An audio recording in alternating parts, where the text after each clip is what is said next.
ಬನ್ನಿ ಎಕ್ಸೆಲ್ನಲ್ಲಿ ಗ್ರೇಡ್ನ ಹೇಗೆ ಕಂಡಿಬೋದು ಎಂಬುದನ್ನು ನೋಡೋಣ.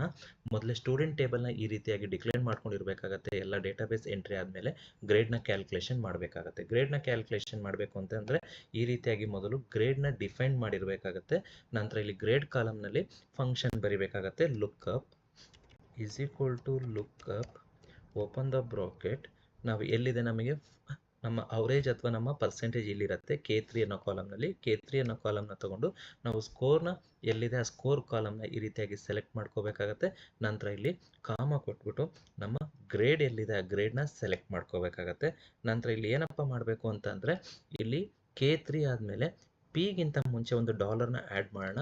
ನಂತರ 4ಗಿಂತ ಮುಂಚೆ ಇಲ್ಲೊಂದು ಡಾಲರ್, ನಂತರ ಪಿಗಿಂತ ಮುಂಚೆ ಮತ್ತೆ ಒಂದು ಡಾಲರ್, 9ಗಿಂತ ಮುಂಚೆ ಒಂದು ಡಾಲರ್, ನಂತರ ಕ್ಯೂಗಿಂತ ಮುಂಚೆ ಒಂದು ಡಾಲರ್, 4ಗಿಂತ ಮುಂಚೆ ಒಂದು ಡಾಲರ್, ಕ್ಯೂಗಿಂತ ಮುಂಚೆ ಒಂದು ಡಾಲರ್, 9ಗಿಂತ ಮುಂಚೆ ಒಂದು ಡಾಲರ್. ನಂತರ ಲಾಸ್ಟಲ್ಲಿ ಬ್ರಾಕೆಟ್ನ ಕ್ಲೋಸ್ ಮಾಡೋಣ, ಎಂಟರ್ ಮಾಡೋಣ. ನೋಡಿ ಇದು ಬಿ ಪ್ಲಸ್ ಗ್ರೇಡ್ ಆಗಿರುತ್ತೆ.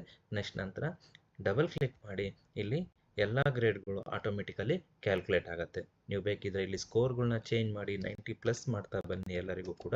ನಂತರ ಅದು ಗ್ರೇಡ್ ಆಟೋಮೆಟಿಕಲಿ ಚೇಂಜ್ ಆಗ್ತಾ ಹೋಗುತ್ತೆ.